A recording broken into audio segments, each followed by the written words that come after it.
अस्सलाम वालेकुम। मेरे पीछे आपको दो झंडे नजर आ रहे हैं, एक पाकिस्तान का झंडा है और साथ कश्मीर का झंडा नजर आ रहा है। इस 14 अगस्त पे अगर हम एक काम करें, हमारे पास हजारों की तादाद में टूरिस्ट आते हैं जो कि K2 देखने के लिए उसके बेस कैंप पे जाते हैं, नागा पर्वत, फेरी मेडोज जाते हैं और माउंटेन्स पे जाते हैं, ऊपर नॉर्थ पे जाते हैं और वो बहुत फैसिनेट हैं हमारे नॉर्थ से और वो जाके वहाँ पे अच्छा वक्त गुजारते हैं।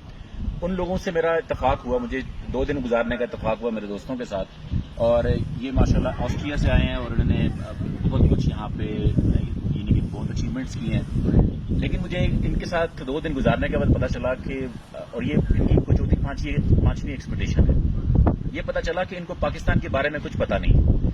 ये वहां से आते हैं, इस्लामाबाद लैंड करते हैं, स्कर्दू जाते हैं या ऊपर गिलगित जाते हैं और वहां पे 5-6 हफ्ते गुजारते हैं, 7 हफ्ते गुजारते हैं, फिर से वापस चले जाते हैं और एग्जॉस्ट होकर जाते हैं। और अगर उनका सक्सेसफुल ट्रिप हो तो फिर तो बहुत अच्छा है, नहीं होता तो फिर तो बिल्कुल वो लोग सो मुझे ये आइडिया आया कि ये लोग, इन लोगों को हम इनवाइट करें अपने घरों में, हम इनको इस्लामाबाद बुलाएं, इनको लाहौर बुलाएं और इन लोगों को अपने घरों में बुला के इनको चाय पिलाएं, इनके साथ खाना खाएं और इनको पाकिस्तान के दूसरे शहर बताएं, दूसरे इलाके दिखाएं, खासतौर पर कश्मीर दिखाएं।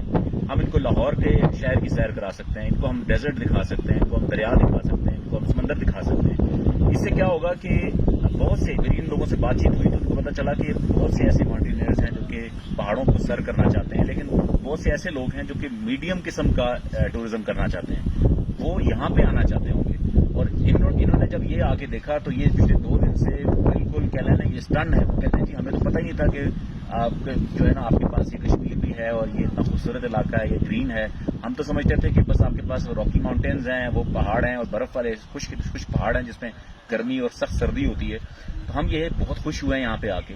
तो मैं ये तारीख करना चाहता हूँ कि इस 14 अगस्त पे सिर्फ हम झंडे लगाने से और सिर्फ नारे लगाने से और हॉर्न और जो है ना साइलेंसर बजाने से, आज हम अपने किसी फॉरेन दोस्त को ऐड करें अपने पास। फेसबुक के जरिए बड़ा आसानी से आप अपने किसी फॉरेन दोस्त को ऐड कर सकते हैं। उस फॉरेन दोस्त को आप बुलाएं कि आप आएं पाकिस्तान में और मेरे घर आएं, मैं आपको अपना घर दिखाऊंगा। हमारे पास इतने ज्यादा 5 स्टार होटल तो नहीं है, लेकिन वो हमारी हॉस्पिटैलिटी से मुतासर होंगे। अगर हमारे पास ज्यादा बड़े होटल्स नहीं है, हमारे पास ज्यादा रिजॉर्ट्स नहीं है, जो कि हैं यकीनन बेशुमार हैं हमारे पास, लेकिन उनको अगर हम अपनी हॉस्पिटैलिटी से एंजॉय करवाएंगे, उनके अपने पास उनको बिठाएंगे, उनको लोकल फूड खिलाएंगे। इनको मैंने पिछले 2 दिनों में कड़ी, पकौड़े, ये बाकी चटनियां खिलाई इनको, यहाँ पे इनको हमने दही और इस तरह की चीजें खिलाई और ये इतना खुश हैं। और मैं इनको सरे खिलाए हैं, इनको लोकल यहाँ पे जो फूड है, सूजी का हलवा, इन्होंने जिंदगी में कभी नहीं खाया। तो हम अपने घरों का बेहतरीन खाना इनको खिलाएं, अपने घरों में एक चले ज्यादा वक्त के लिए कप चाय का पिला दें। सो वो महसूस करेंगे कि हम अपने एक हॉस्पिटल शहर में आए हैं, अपने हॉस्पिटेबल जो है ना मुल्क में आए हैं, यहाँ के लोग बड़े फ्रेंडली हैं। अगर हम सिर्फ इतना कर दें तो हमारी टूरिज्म इंडस्ट्री कई गुना जो है ना बढ़ सकती है। और मेरी नज़र में 14 अगस्त को इस तरह सेलिब्रेट करने का इससे ज़्यादा बेहतर चांस नहीं है। तो आज ही अपने किसी दोस्त को अपने पास ऐड करें, उसको पाकिस्तान की बेहतरीन डेस्टिनेशन आप टैग करें और उसको बताएं कि जब भी तुम पाकिस्तान आओ तो मेरे पास आओ। पाकिस्तान जिंदाबाद।